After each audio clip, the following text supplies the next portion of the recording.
Welcome back to Finding Myself Through Obesity. Sometimes I wonder, what am I doing recording this podcast? What is my purpose? What do I want to get out of this? And what do I want to give back to the world? Finding Myself Through Obesity. This title came to me in what I would say is a divine download, where I felt like God whispered this title to me, and it made me realize that for so long I have been looking for a way to lose weight. How can I get thin? And no matter what I did, I would always gain it back because I never learned how to cope with my life when it got difficult without using food. And actually, I turned to food for everything. I turned to food for happy. I turned to food for sad. I turned to food for bored. And so I felt like when I got this divine download, I thought, okay, I have to embrace that this is where I am right now and find out why. Find out how I can transform my life from looking forward to eating to actually looking forward to living each day. It's not an easy road, so most of these podcast episodes aren't about food. They're not about weight. They're not about diet. Most of them are about how I'm feeling inside, my emotions, things that I'm learning, the way that my brain is functioning. I just wanted to put that out there because I do feel like I got a little bit lost in my own stories this past maybe 5 episodes. And so I wanted to really just remind myself of why I'm doing this. And I'm really grateful for this book that I'm reading, The Untethered Soul, because it's really helping me see things from a different perspective. So last week we talked about awakening our consciousness and start listening to that inner voice, making sure that we step back and just notice without judgment. That really helped me because I realized that I was not even listening to my voice at all anymore because I was numbing out with social media, and I'm using social media limited right now, and it's really helped me. This week I've been reading the next section, which is all about energy. He shared a story about a guy who was depressed and he couldn't get out of bed and he wasn't showering and his house was a disaster, and he had an old girlfriend who he broke up with. It was the love of his life. Left him a voicemail and said, I miss you so much. I'm sorry that I left you and I want to be with you forever, and I'm going to come over in a half hour. All of a sudden, this guy who had no energy to clean his house is up, showering, getting ready, and has all the energy in the world. And so I thought that was really interesting because all of us can feel that shift. I know that's happened to me. In fact, just this last week, I was really struggling to do anything. And this week, I've had a lot of energy to do things that I never thought I could do. But I'm also trying to put the things that I'm learning in this book into practice.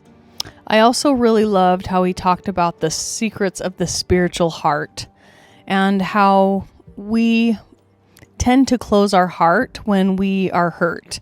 And then it causes us to be in pain because we're closed off. So he talks a lot about staying open even when we want to close. And so that's what this part 2 is all about, is realizing that all of us have the energy that we need to have. It's already inside of us, but we have to learn how to bring it out. And how we bring it out is by staying open. He gave an example of somebody, say you have a dinner with your mother and you're really excited about it and she's your favorite person ever, and then you go there and she mentions something that hurts you or makes you feel bad, then all of a sudden you're closed and you don't feel that excitement anymore. And I think all of us have experienced that before. When energy is flowing, it recharges you. All of us have unlimited amounts of energy inside of us. The only reason we don't feel this energy all the time is because we block it by closing our hearts and closing our minds.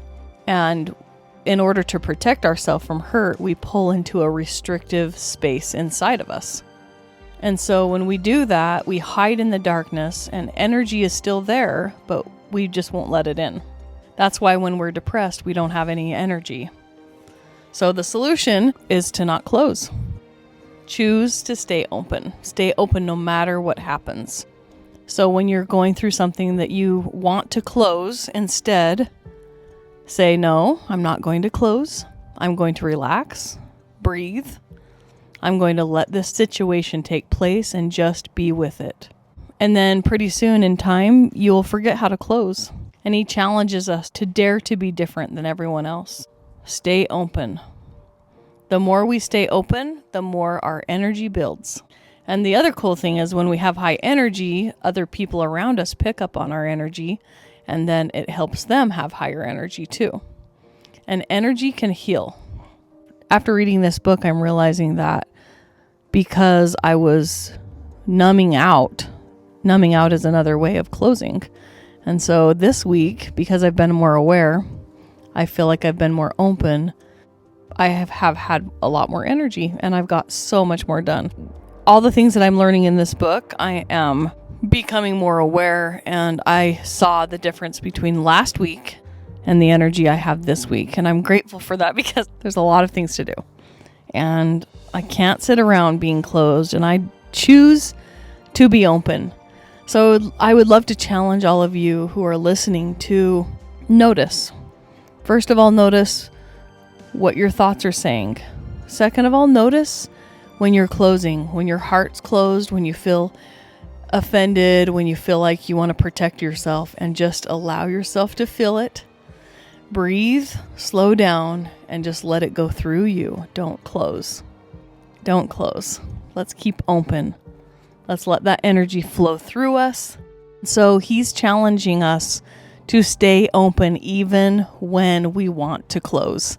And I think that is how we create that energy. He says it's just a practice. Being able to do this is practice. And the more that we do it, the more that we will get better at it, and it will become easier. And so I've been really aware this week of keeping my heart open, even when I'm afraid. There's a lot of new things going on in my life right now. I am moving out of my house. I've been here for 15 years, and that is a huge change. And I'm realizing how much I like to control things. So I know that God is bringing me the opportunity to learn, to be present, and to have faith, even if I don't see the whole staircase. I don't see the whole plan yet. I'm going one day at a time and learning what I need to learn and putting the effort that I need to put in. And I'm trying to connect with myself. So that was part 2, and we'll talk about part 3 next week. And I'm so grateful for your support. Thank you so much for being here. We will talk to you guys next week.